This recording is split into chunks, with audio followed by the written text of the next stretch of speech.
সবসময় যদি মানুষকে বলেন কিনো কিনো কিনো, মানুষ কিনবে না। আপনি সবসময় যদি মানুষকে বলেন যে ভিজিট করো ভিজিট করো ভিজিট করো, মানুষ ভিজিট করবে না, তাই না? তো এই জন্য আমরা এখন শিখবো যে আসলে আমরা আমাদের ক্লায়েন্ট আমাকে অবশ্যই এই জন্য হায়ার করবে না। আমি শুধু ক্লায়েন্টের জন্য এরকম একটা পোস্টার্স বানাবো ক্লায়েন্টের প্রোডাক্ট নিয়ে, এন্ড দেন হচ্ছে আমি এখানে ওই রিলেটেড হচ্ছে কি বলে এটাকে ক্যাপশন দিয়ে দিব, এটার জন্য তো করবে না। আর প্রত্যেকটা পেজে যদি ক্লায়েন্টের প্রোডাক্ট নিয়ে আপনি যদি প্রত্যেকবারই বলেন এই প্রোডাক্ট এটা, ওই প্রোডাক্ট এটা, এটা কিনো, এটার জন্য এই ওয়েবসাইটে যাও, মানুষ কিন্তু কিনবে না। ঠিক আছে? মানুষকে কিনানোর জন্য আপনি মানুষকে ইন্টারেস্ট ফিল করাতে হবে, এঙ্গেজমেন্ট বাড়াতে হবে আরো বেশি। হ্যাঁ, তো এই জন্য আমরা হচ্ছে কিছু এঙ্গেজমেন্ট ফর্মুলা শিখবো। আহ প্রথমে এটাতে যাই যে এটাকে আপনাকে প্রথমে অর্গানিক্যালি যদি আপনি ক্লায়েন্টকে রিচ করাতে চান আপনার পোস্টটা, কারণ ফেসবুক পেজ কিন্তু অর্গানিক্যালি হচ্ছে রিচ করে ঠিকই, বাট ফলো কাউন্ট বাড়ে না। ঠিক আছে? ফলো কাউন্ট অত বাড়ে না। অ্যান্ড মানুষকে ফলোতে আনা বা আপনার হচ্ছে ব্র্যান্ডের প্রতি ইন্টারেস্ট বাড়ানো এতটা সোজা না আসলে, যেরকম আমরা মনে করি যে পোস্টার বানালাম তো পোস্ট করে ফেললাম আমাদের কাজ শেষ। হ্যাঁ, আসলে এতটা সোজা না। ক্লায়েন্ট আপনাকে তখনই রাখবে যদি আপনি, আপনাকে যদিও হায়ার করছে শুধুমাত্র পোস্টার মেক করতে এন্ড পোস্ট করতে, বাট ওটা করার পরে ক্লায়েন্টের আসলে কোনো লাভ হচ্ছে কিনা, সেল আসছে কিনা। হ্যাঁ, সো ক্লায়েন্ট আপনাকে পোস্টার বানাতে দিয়েছে and আপনার কাজ শেষ, এতটুকু ভাবলে আসলে বেশি দূর পর্যন্ত ক্লায়েন্টের সাথে যেতে পারবেন না। ওকে, সো এই জন্য যখনই আমরা হচ্ছে ক্লায়েন্টের কাছে অর্গানিক্যালি, যেহেতু এটা পেড না, পেড করে আমি একদম টার্গেটেড অডিয়েন্সের কাছে পৌঁছাতে পারবো, বাট এটা যেহেতু হচ্ছে অর্গানিক্যালি পৌঁছাবে, মানুষের কার ফিডে গিয়ে পৌঁছাবে, এটা তো বলা বাহুল্য, তাই না? তাহলে আসলে আমরা আসলে কি রিচ ফর্মুলা অ্যাপ্লাই করব? তিনটা ফর্মুলা অ্যাপ্লাই করবেন। প্রথমে হচ্ছে বিল্ড অ্যাওয়ারনেস। প্রথমে ব্র্যান্ড অ্যাওয়ারনেস বিল্ড করা। একটা পেজে কোনো ফলোয়ার নাই, আপনার প্রোডাক্ট নিয়ে কেউ জানে না, আপনার ব্র্যান্ড নেম নিয়ে কেউ জানে না। হ্যাঁ, আপনি কি সেল করেন, কি নিয়ে কাজ করেন, আপনার প্রোডাক্টগুলো কোত্থেকে আসে, কি কোয়ালিটি প্রোডাক্ট, কিচ্ছু জানে না। আপনি যদি প্রথম দিনই বলেন কিনো কিনো কিনো, কেউ কিনবে? কখনো কিনবে না। তো প্রথমে আসলে ব্র্যান্ডিং এর কাজ করতে হয়, অ্যাওয়ারনেস বিল্ড করতে হয়। নেক্সট স্টেপ হচ্ছে আপনার ব্র্যান্ডের প্রতি ইন্টারেস্ট তৈরি করতে হবে। হ্যাঁ, এরপর আপনি টেক অ্যাকশনে যাবেন 3 নম্বরে, যে এরপর আপনি বলতে পারেন আচ্ছা এবার তুমি আমার এই প্রোডাক্টটা কিনতে পারো, আমরা এই প্রোডাক্ট নিয়ে, এটার প্রাইস এমন, এগুলো বলতে পারেন। বাট প্রথমেই যদি আপনি মানুষকে বলেন কিনো কিনো কিনো, স্বপ্নাও স্বপ্নাও স্বপ্নাও, মানুষ কিন্তু কিনবে না। আপনাকে প্রথমে ব্র্যান্ড অ্যাওয়ারনেস বিল্ড করতে হবে, তারপর তাদের মধ্যে ইন্টারেস্ট তৈরি করতে হবে। এই জন্য এই টাইপের অর্গানিক রিচ ইনক্রিজিং ফর্মুলা অনেক টাইপের আছে। আসলে এগুলো ক্লায়েন্টের নিশ ভেদে এক একটা এক এক রকম। হ্যাঁ, আপনারা তো ডিফারেন্ট নিশ নিয়ে কাজ করছেন, আপনারা আপনাদের নিশ চিন্তা করে ব্রেনকে খাটিয়ে আপনি এরকম ফর্মুলা অ্যাপ্লাই করবেন। হ্যাঁ, সো অবভিয়াসলি আমি এখন আপনাকে আসলে অনেক ফর্মুলা বলতে পারবো না। আমি আপনাকে কিছু ফর্মুলা বলবো যেগুলো সব নিশের সাথে মোটামুটি যায়, বাট এগুলোর আমরা ক্লায়েন্টের নিশের উপর বেসড করে নিজে নিজে অনেকগুলো ফর্মুলা অ্যাপ্লাই করি। এর জন্য ডিজিটাল মার্কেটার হওয়ার জন্য শুধুমাত্র প্র্যাকটিক্যাল নলেজ এনাফ না, ব্রেইনও ভালো হতে হবে। ঠিক আছে? ক্রিয়েটিভ থিঙ্কিং থাকতে হবে। ঠিক আছে? সো এবং কনসালটেন্সি দেওয়ার মতো পাওয়ার থাকতে হবে ক্লায়েন্টদেরকে, তাহলে গিয়ে ভালো করা যেতে পারে। সো এগুলো আমি দিচ্ছি, যেগুলো যেগুলো বলছি, যেগুলো কিনা নর্মাল, লাইক আপনি চাইলেই হচ্ছে এগুলো সবগুলো নিচে ঢালতে পারবেন, বাট এতটুকু এনাফ না ঢালার জন্য। আরো অনেক টাইপের হচ্ছে ব্র্যান্ড অ্যাওয়ারনেস বিল্ড করা যায়, এতে হচ্ছে মানুষের ইন্টারেস্ট বাড়ে। প্রথমে কি, প্রথমটা হচ্ছে গিভ অফার্স এন্ড ডিসকাউন্টস। এটা আসলে প্রথম দিকে দেওয়া যাবে না, যদিও আমার এটা 1 নম্বরে রয়ে গেছে। আপনি হচ্ছে মানুষকে অফার বা ডিসকাউন্ট যদি হচ্ছে দেন, বা ফ্রি টেস্ট দেন, ফ্রি টেস্ট, লাইক মনে করেন বড় বড় পারফিউম গুলো, বড় বড় ব্র্যান্ডের পারফিউম গুলো, আমি যদি মানে অত পারফিউম ইউজার না, বা, আহ, অত না, আমি আসলে পারফিউম ইউজারই না। পারফিউম দিয়ে বের হলে আসলে বাহিরে নামাজ পড়তে পারি না, এই জন্য আসলে পারফিউম দিয়ে ওভাবে বের হওয়া হয় না। তারপরেও বাট আমি যতটুকু জানি যে বড় বড় ব্র্যান্ডের পারফিউম গুলো ওরা হচ্ছে একটা টেস্ট রাখে, ছোট্ট একদম পিচ্চি টেস্ট। হ্যাঁ, এখন মনে হয় টেস্ট গুলো ওরা সেল করে, বাট আগে যারা নতুন ব্র্যান্ড আসে তারা কি করে, ওই টেস্ট গুলো মানুষকে এমনি দেয়, যে তুমি ইউজ করো, তোমার ভালো লাগলে তুমি তারপর কিনেও। মানুষের ভালো লাগে, মানুষ আবার পারচেস করতে আসে ফ্রিতে এটা ইউজ করার পর। এরকম আপনি যদি কোনো টেস্ট দেন, টেস্ট করতে দেন আপনার হচ্ছে প্রোডাক্টটা, বা আপনি যদি এরকম কোর্স দেন, লাইক ডিসকাউন্ট কোর্স, এত% অত%, নতুন যারা নতুন আমাদের প্রোডাক্ট কিনবে এত%, তাহলে মানুষের আসলে ইন্টারেস্ট এমনি বাড়বে। কারণ কার না ভাল লাগে ডিসকাউন্ট পেলে, কার না ভাল লাগে কোনো একটা অফার পেলে, বাই ওয়ান গেট ওয়ান টাইপের অফার, তাই না? সো এটা আসলে ভাল লাগে। আর প্রথমে ব্র্যান্ড অ্যাওয়ারনেস এর জন্য আমাদেরকে আসলে হচ্ছে কিছু ইনফরমেটিভ পোস্ট দিয়ে শুরু করতে হবে, ফার্স্ট ওয়ান। ঠিক আছে? ইনফরমেটিভ পোস্ট দিয়ে শুরু করতে হবে, লাইক আপনার ব্র্যান্ডের যে প্রোডাক্ট, যেমন কথার কথা আমি হচ্ছে ক্যাট ফুড সেল করি, ক্যাট ফুড, হ্যাঁ, বিড়ালের খাবার সেল করি। আমি ক্যাট ফুড যদি সেল করি, তাহলে আমি আসলে, যারা ক্যাট ফুড কারা নিতে আসবে বলেন তো? যারা কিনা হচ্ছে আসলে ক্যাট পালে, যাদের হচ্ছে পেট ক্যাট, রাইট?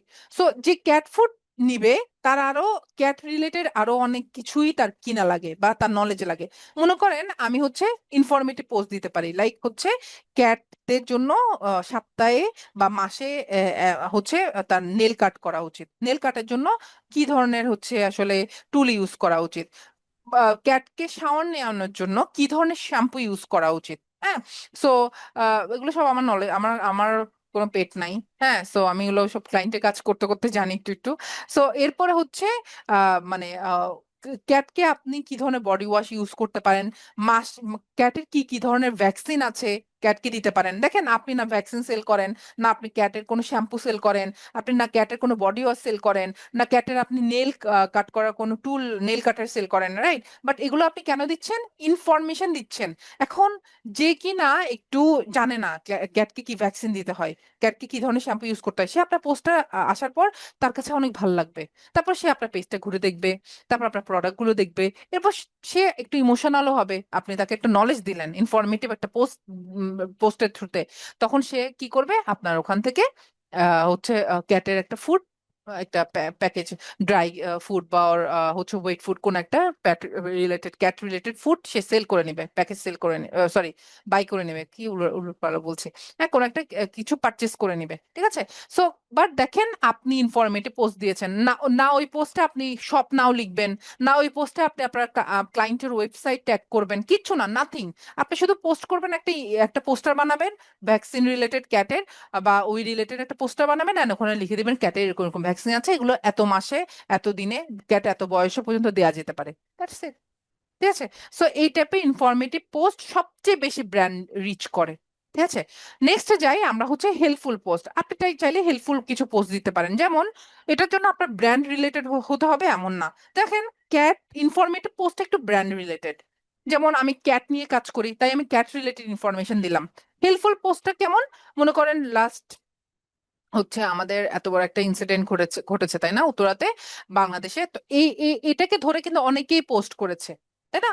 এবং হঠাৎ করে কোথাও আর্থকুইক হলে যে হয় ওই রিলেটেড আপনি পোস্ট করতে পারেন, যে এখানে আর্থকুইক হয়েছে, আমাদের আসলে আর্থকুইক থেকে বাঁচার জন্য কি কি ধরনের আসলে হচ্ছে স্টেপ বা প্রিকশন গুলো নেওয়া উচিত, তাই না? সো এই টাইপের আপনি হেল্পফুল পোস্ট দেখেন, আপনার আপনার আপনি কিন্তু সেল করেন অন্য কোনো প্রোডাক্ট, আপনি আর্থকুইকের সাথে না দূর দূর থেকে আপনার সম্পর্ক আছে, তাই না? বাট আপনি এই টাইপের মাঝে মাঝে কোনো নিউজ শেয়ার করা, হেল্পফুল পোস্ট দেয়া, এতেও মানুষ আপনার ব্র্যান্ডের প্রতি, মানে রিসেন্ট ট্রেন্ডকে ধরতে পারা, রিসেন্ট ঘটনাকে ধরতে পারা, এটাও কিন্তু ব্র্যান্ডের প্রতি হচ্ছে অনেক বেশি রিচ আউট করে। দেখেন, এই সময়টাকে ধরে অনেকেই এটা সুযোগ নিয়েছে, অনেকেই এগুলো নিয়ে পোস্ট করে তাদের ফলোয়ার্স বাড়িয়েছে। এটাই দুনিয়ার নিয়ম। আচ্ছা, যাই হোক, তারপর হচ্ছে সেলিব্রেটিং ডেজ। আপনি যে স্পেশাল ডেজ গুলো, ওগুলোতে আপনি হচ্ছে হচ্ছে পোস্ট করতে পারেন। হ্যাঁ, যেমন হচ্ছে মনে করেন কথা কথা ইন্টারন্যাশনাল হচ্ছে মাদার ল্যাঙ্গুয়েজ ডে, ওদিন আপনি একটা পোস্ট করলেন। বা এগুলো হচ্ছে আবার কান্ট্রি বেসড। কান্ট্রি বেসড কেন? যেমন আমার ম্যাক্সিমাম ক্লায়েন্টই হচ্ছে ইউএস বেসড, ঠিক আছে? সো আমার ম্যাক্সিমাম ক্লায়েন্ট ওই ইউএস এর যে রিলেটেড ডেজ গুলো, ওগুলা ওদের ইয়াতে যায়, ওগুলো বাংলাদেশ রিলেটেড যায় না, আবার ওয়ার্ল্ড ওয়াইড যায় না। আবার ইউকে রিলেটেড যে ক্লায়েন্ট, বা কানাডা রিলেটেড যে ক্লায়েন্ট, জার্মানি রিলেটেড যে ক্লায়েন্ট, ওদের ওদের ডেজ গুলো যায় পোস্টিং এ, ঠিক আছে? তো ওদের ওদের দেশও এরকম, যেমন নেক্সট মান্থে ইউএসএ তো অনেক ডেজ আছে, যেমন হচ্ছে পার্পল হার্ট ডে, হ্যাঁ, national purple heart day, maybe অগস্টের 7 তারিখ, ইউএসএ তে 7 তারিখ। সো এরকম আরো অনেক ডেজ আছে। সো এগুলো আসলে আপনি ওই আপনার নিশের সাথেও যায়, আবার কিছু কিছু ইন্টারন্যাশনাল ডেজ ওই কান্ট্রির জন্য, ওই টাইপের ডেজ গুলো, সেলিব্রেটিং ডেজ গুলোতে আপনি পোস্ট করতে পারেন। ওখানেও আপনি এগুলো লিখবেন না যে কিনো কিনো কিনো, এই টাইপের লিখবেন না। হ্যাঁ, তারপর হচ্ছে ফিচার পোস্ট করতে পারেন। আপনি মনে করেন আপনার কোনো একটা ইনফরমেটিভ পোস্ট যেটা আপনি দিলেন, এটাকে আপনি চাইলে পিন করে রাখতে পারেন। দেখেন, এই পোস্টটাকে আমি চাইলে হচ্ছে পিন করে রাখতে পারি, পিন পোস্ট। এটা এখন যেই আসবে আমাকে এটা প্রথমে পাবে, এই যে আমার ফিচার এখানে চলে আসবে, ঠিক আছে? সো এরকম কোনো ইনফরমেটিভ পোস্ট, অ্যাট্রাকটিভ পোস্ট, যেটাকে আপনি ফিচার্ড করে রাখলে বা পিন করে রাখলে আপনার ওটা অনেক বেশি মানুষের চোখে পড়বে বা অ্যাট্রাক্ট হবে। আপনি চাইলে পোল ক্রিয়েট করতে পারেন। পোল ক্রিয়েট কি মানে মানুষের জাজ নেওয়া, লাইক আমি বলতে পারি যে মনে করেন আমি গার্ডেনিং রিলেটেড একটা পোল ক্রিয়েট করলাম, হ্যাঁ, আমি আমি সবাইকে জিজ্ঞেস করলাম কার কোন টাইপের ইনডোর প্ল্যান্ট পছন্দ। এবার আমি অপশন দিয়ে দিলাম কথার কথা জিজি plant, purple heart, money plant, হ্যাঁ, বা গোল্ডেন পথস, এই টাইপের করে করে আমি অনেকগুলা স্নেক প্ল্যান্ট এভাবে অপশন দিয়ে দিলাম। যে যার মতো করে পোলে পার্টিসিপেট করছে। এটা ফলোয়ার্স না হলে কাজ করে না, ফলোয়ার্স হতে হবে আগে, এটা ফলোয়ার্স হওয়ার পরে, ঠিক আছে। প্রথম দিকে কাজ করে ইনফরমেটিভ পোস্ট, দেন হেল্পফুল পোস্ট, এরপর আস্তে আস্তে করে আপনি বাকিগুলো বাড়ালে ওগুলো কাজ করবে। সো ফলোয়ার্স থাকলে আসলে পোলে পার্টিসিপেট করবে, এতে এঙ্গেজমেন্ট বাড়বে, আপনার ব্র্যান্ডের প্রতি মানুষের ইন্টারেস্ট বাড়বে। শুধু ওই যে মানুষকে যদি আপনি শুধু কিনতে বলেন, মানুষ কিনবে না। তারপর আপনি শেয়ারিং গিফট টাইপের কোনো মানে কন্টেস্ট রাখতে পারেন, বা প্লে গেমস টাইপের কিছু কন্টেস্ট রাখতে পারেন। লাইক আম, আপনি একটা পোস্ট দিলেন, এই পোস্টে তার ফ্রেন্ডস এন্ড ফ্যামিলি থেকে 15 জনকে যদি ট্যাগ করে, তাহলে এরকম যারা করবে তাদের মধ্যে থেকে 2 জনকে বা 3 জনকে আপনি প্ল্যান গিফট করবেন, বা তাদেরকে আপনার রেস্টুরেন্ট নিশ হলে আপনি আপনার রেস্টুরেন্টে এত% ডিসকাউন্ট পাবে বা একটা পিৎজা ফ্রি পাবে। এই টাইপের করে আপনি কিছু কন্টেস্ট রাখতে পারেন। এতেও মানুষের আসলে, বা প্লে গেমস রাখতে পারেন, যে মানুষের আসলে অনেক ইন্টারেস্ট বাড়বে, ঠিক আছে। তারপর পোস্ট করার জন্য বেস্ট টাইম আইডেন্টিফাই করা ফর, এটার জন্য অবশ্যই আপনার কান্ট্রি বেসড, আপনার ক্লায়েন্টের কান্ট্রি অনুযায়ী আপনি বেস্ট টাইম নেবেন। বা আমরা যে ইনসাইটস দেখেছিলাম লাস্ট ক্লাসে, ওই ইনসাইটস এর ওখানে আপনার কোন পোস্টটা সবচেয়ে বেশি রিচ আউট হয়েছে, এটা কোন টাইমে আসলে আপনি পোস্ট করেছিলেন, ওটার উপর ডিপেন্ড করে আপনি বেস্ট টাইম আইডেন্টিফাই করতে পারেন। এটার জন্য অবশ্যই মিনিমাম 1 মাস পোস্ট করলে এগুলো বের করা যায়। পারফরমেন্স মেজার করতে পারবেন। কোথা থেকে পারফরমেন্স মেজার করবো কেউ বলতে পারবেন? আমি পারফরমেন্স মেজার করবো কোত্থেকে? ক্লাসে কি আসলে মনোযোগ দিয়ে শুনেন দেখি তো, কোত্থেকে পারফরমেন্স মেজার করব আমরা? ভালো হচ্ছে নাকি খারাপ হচ্ছে? প্রফেশনাল ড্যাশবোর্ডে গিয়ে অ্যানালিটিক্সে দেখতে পারবো। সো ওখানে অ্যানালাইটিক্স শব্দ তো নাই, ইনসাইটস দেখিয়েছিলাম ইনসাইটস। আজকে আপনাদেরকে। সো ইনসাইটস এর ওখান থেকে আপনি দেখতে পারবেন আপনার টার্গেটেড অডিয়েন্স ইউএস এর, বাট আপনি দেখছেন আপনার আপনার পেজে রিচ আউট হয়েছে ম্যাক্সিমামই বাংলাদেশের হবে। ক্লায়েন্ট আপনাকে তখন কি ধুলাই দিবে, ছাঁটাই করবে, ঠিক আছে, ফায়ার করবে। সো আপনার টার্গেটেড অডিয়েন্স মেল, বাট আপনি ম্যাক্সিমামই দেখছেন ফিমেল। হ্যাঁ।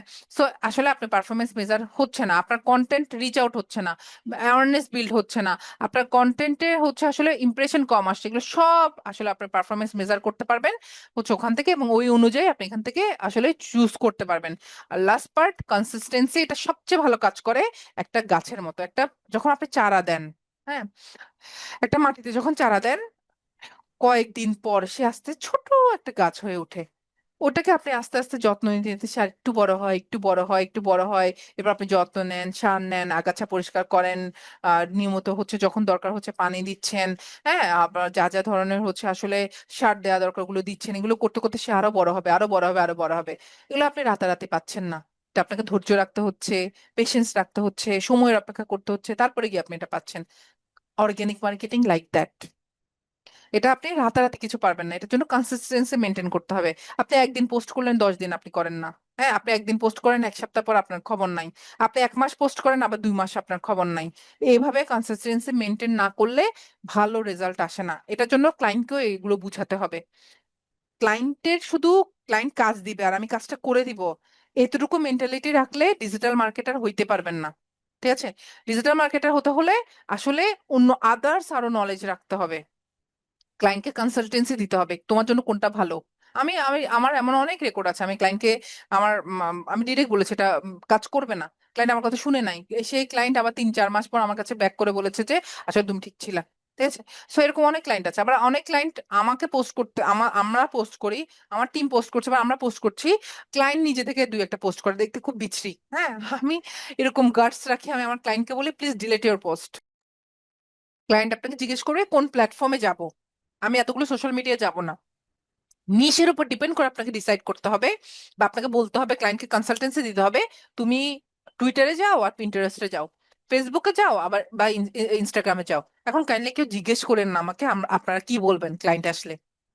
কোর্স শেষ হতে হতে আপনারা আমার মুখ থেকে অসংখ্যবার শুনে ফেলবেন কোন ব্র্যান্ডের জন্য কোন টাইপের নিশের জন্য কোন কোন সোশ্যাল মিডিয়া বেস্ট, এগুলো অনেক কিছু জেনে যাবেন, আর বাকিটুকু আপনার কাজ করে করে শিখবেন, ওটার থেকে নলেজ আসবে।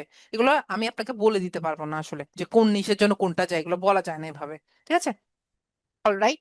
সো আমাদের কাজ শেষ। তার মানে বুঝতে পেরেছেন, একটা সোশ্যাল মিডিয়ার জন্য যখন আমরা পোস্টার হচ্ছে বানাবো বা পোস্ট করব, এটা শুধুমাত্র হচ্ছে কিনো কিনো কিনো টাইপের হবে না। আমরা সামটাইমস হচ্ছে আমরা প্রথমে ব্র্যান্ড অ্যাওয়ারনেস বাড়াবো, helpful informative post and helpful post দিয়ে। এরপর আমরা কিছু সেলিব্রেটিং ডেজ দিব, পোল ক্রিয়েট করব, sharing gifts and play games রাখবো, এতে ইন্টারেস্ট বাড়বে, ব্র্যান্ড অ্যাওয়ারনেসও বাড়লো। হ্যাঁ, দেন হচ্ছে ইন্টারেস্টও বাড়লো। এরপর আমরা কিছু গিভ অফার্স এন্ড ডিসকাউন্টস দিব, তাই না?